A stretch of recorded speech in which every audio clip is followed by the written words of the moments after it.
So here's a 4-point checklist of things you should be aware of before you apply for 501c3 status. Let's get into it.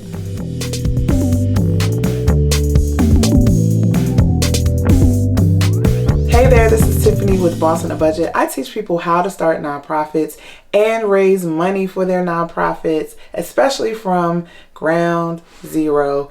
And today I'm going to share some things you should know before you apply for 501c3 status. So let's call this the 4-point checklist of things you should be aware of when you're ready to take the step to get 501c3 status. Now, if you need help just getting your whole nonprofit life together and this is your first time seeing me, make sure you subscribe to this channel because I do share videos every week. I have over 300 videos on this channel sharing information about nonprofits, just about starting business in general. So make sure you check it out. And also I have a free nonprofit startup checklist, which I have linked below. So I'm going to break down these 4 things you should be aware of. The first thing, the very first thing you should know is what is your mission / charitable purpose. So what you got to understand is that when you're starting a nonprofit, you're starting it for a reason. Typically, you're starting it to address a problem or fill a gap. So you got to be able to articulate what that is and why you exist.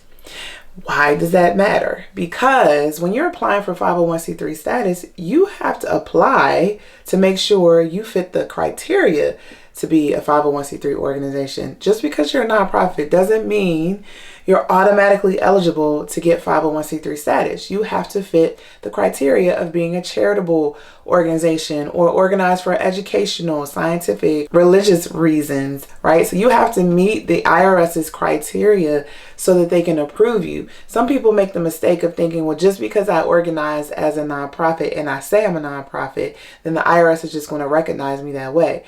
No. The whole reason why you are filling out that application is because they're assessing your situation to see if you would apply. So you may think you just automatically are going to get approved. No, they're looking at the information you provide to decide whether or not you should fit what they deem is eligible for a 501c3 organization. So why does that matter? Because as I've said in other videos, you're not paying income tax as a result of you having 501c3 status. It's a privilege. Every other business that's not tax exempt federally doesn't have to pay federal income tax. So you're getting a benefit by doing that. And so they want to make sure that you are fitting their qualifications to make sure you can get that benefit, right? So if you appear on the application as just any other business and you haven't specified that you're organized for those reasons that I listed, then they may not approve you. So you got to be clear on what your mission is and your charitable purpose, because you're going to give that information to the IRS, and they're not just going to use that for your initial approval. When you fill out your annual information form, so that's the 990 form, when you fill those out every year, then the IRS is comparing what you said you were organized for to what you put in those forms to make sure you're still meeting your charitable purpose. That's why it's really important for you to know this from the very beginning and be straight on it. Now you're probably wondering, well, what if our charitable purpose or our mission changes? So we still may be charitable, but we may not be doing the exact same thing. You can update your charitable status. You can give the IRS an update on what you're doing, but again, it still needs to qualify whatever those activities are as with the criteria for 501c3 organizations. And the other thing is, don't box yourself in. Don't have a really, really narrow mission, unless that is your mission and you know that's what you're going to be, forever. But try not to box yourself in and be too narrow when you are outlining your charitable purpose when you're filling out the form to get 501c3 status. The second thing you got to understand is how you going to make money. And I think this trips people up because they're like, I don't know, like I'm a new organization. How would I know? It's wherever the money comes from. But one thing you got to understand, the expectations around having an organization. So I'm going to break this down a little bit. So the 1023 form is the OG form. It's the form that people used to have to fill out no matter what kind of organization they were, if they wanted 501c3 status. And there's a lot of information you got to put in that form. You got to put in your financials if you've already been in existence for the previous 3 years. Or if you haven't been in existence, you got to project what you plan to do financially in the prospective years, like in the years ahead, right? But with the 1023 EZ form, you don't have to supply that information because it's a streamlined form.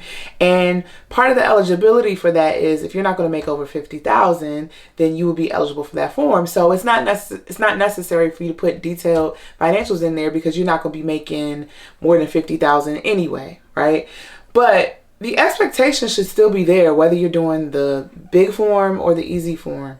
The expectation is still for you to be able to chart out the direction your organization is going. You should know for yourself how big you want to grow, how big you want to scale, and you should be thinking about where your money's coming from. You should be thinking about how you want to attract money. You know, what are the funnels you're going to use, or what are the pathways you're going to use to make money, how you're going to stay visible, how you're going to market yourself, and where that money's coming from.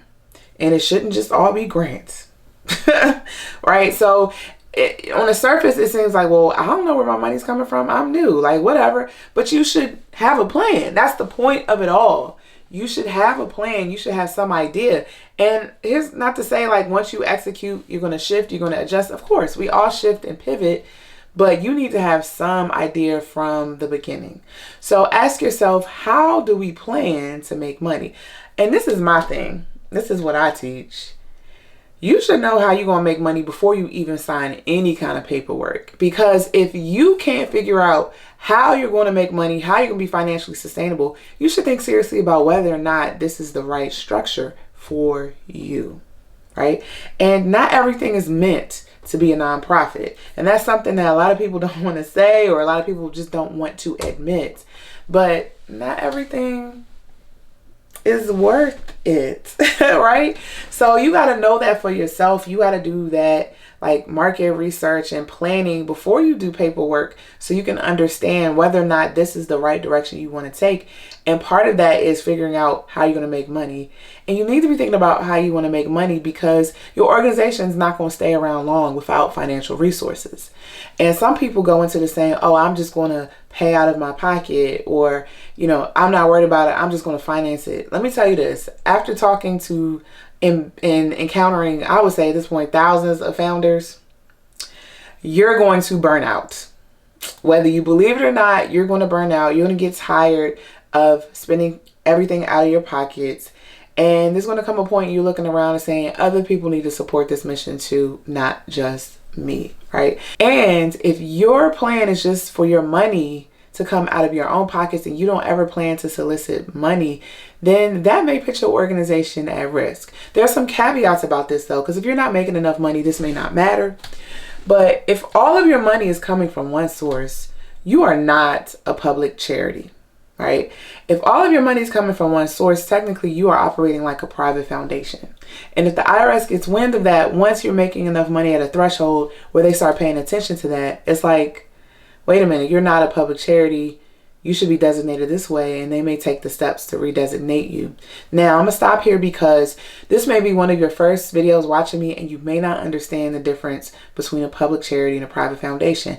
I break this down in this video I'm linking above, but I'll just say quickly that a public charity is typically those direct service organizations. So if you want to do direct services in your community, you want to directly serve and provide services and get grants to provide services or get public money or donations to provide the services, typically you're a public charity. If you just want to give out money to other organizations to do the work, then that's typically more so the private foundation side. But the IRS determines that not just by what you say you want to be, it's by where you get your money from. So if you're only getting your money from one source, they technically see that as a private foundation. So again, you got to be clear, where's your money coming from and the type of money you're trying to make. Because also, as if it couldn't get any more complicated, even if you are a public charity, you still have to maintain a certain amount of money from multiple sources. And the IRS has different tests that they use to determine whether or not you still qualify as a public charity. So you may be making money from earned income and donations, which will require different tests than if you're getting money from government grants or things like that. So you don't want to just know where your money's coming from, but the type of money that you're going to make and plan for that. The fourth thing I'll say is your programming. So this is one of those other things where you don't necessarily have to go deep into detail on the 1023 EZ form, but you do have to go into detail on the 1023 form. But generally, you should know this for yourself once you're ready to apply for 501c3 status. So when I say programs, I mean, what are you providing? If you were a for-profit, my question would be, what is your product? What are you selling? So on the nonprofit side, I would say, what is it that you're providing and how are you organizing that? It's the most efficient and the most straightforward way to organize yourself into programs. And as I always say, it's an art and a science to this. So it's how you organize or segment the work that you're doing. So if you're doing programming all for young people and it's just one program that serves young people, that's one program. Or you may serve young people in your whole organization, but you have a separate program for music and a separate program for college prep, a second program for math, right? It's however you want to organize it, but you should know for yourself, what is your programming? What do you want to do? And one very practical reason why you want to be clear on what you do is because you want to make sure that that lines up with your mission. You want to make sure that the activities that you're doing actually is in alignment with what you do. So you want to make sure that what you put on your paperwork actually matches what you do in terms of your activities. And if you haven't charted that out yet, right? If you haven't lined that up and decided, okay, this is our mission, this is what we're going to do, sometimes the things may crisscross. And sometimes what I see is people get approached to do certain things or opportunities pop up and you're like, oh, this seems like a good opportunity. Maybe we can get some grant money for it. And people tend to veer off. They call it mission creep and start doing something that doesn't align with their mission. But you should be sure and be clear on your programming. And even if you haven't cemented your programming, because this is what happens for a lot of people too. In the startup phase, in the first couple years, you're still trying to nail it down. You're not exactly sure about all your programming, but you should have some kind of sense of where you're going with your activities and what you're doing and how you're engaging with your clients or your participants, right? So get that clear and make sure you know for yourself. I do have a workbook that can help you flesh out your programs. It's called the Develop Your Program Model. It's a very simple title. It's a workbook that's a part of my nonprofit business bundle. You can purchase it in the bundle or in the workbook separately, and I'll put those links below. The last thing you want to think about is your structure with your people. That's, for lack of better words, that's the only way I can put it. But you want to be clear, first of all, what is your board structure? Who's on your board and who are the officers? So a lot of people don't realize is that when you are applying for 501c3 status, I'm about to give you a little bit of secret sauce. You should have had a meeting with your board and you all should have voted to go after 501c3 status. But a lot of people do it backwards. They decide for themselves, they want to have a nonprofit. They find some people who are willing to put their names on the paperwork and then they just submit the paperwork, not having met, not having done anything together. And then once they get the approval, then they start trying to plan and do things together, if they even do that, right? But the way you're supposed to do it is you're supposed to form your board first.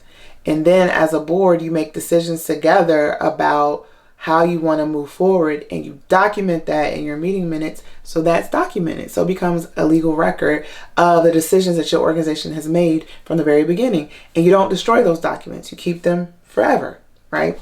So you need to know who's on your board before you go after 501c3 status. You should be voting in officers, meaning of the people on the board, who's the president, who's the vice president, if you choose to have that, who's the secretary, who's the treasurer. You know, you should be clear on who that is. Also, and this comes into play with the founder typically, does the founder want to be on the board, or does the founder want to be like kind of in a staff role, even though they may not be getting paid right now?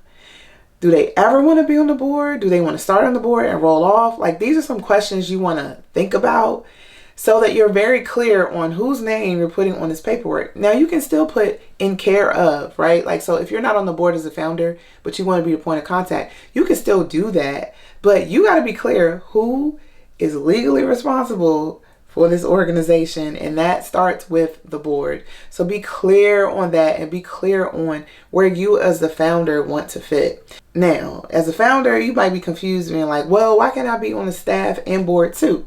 If you're asking yourself that question, I want you to do a couple of things. First off, I want you to watch this video that I'm linking above because I go into detail about those things. Or if you want to go deeper, I have 2 masterclasses that can help you. The Nonprofit Startup Masterclass and the Board Masterclass. And they can help you figure out what the roles are supposed to be with the board and how you're supposed to approach your startup process legally. So if you need help with that, I am linking those 2 below.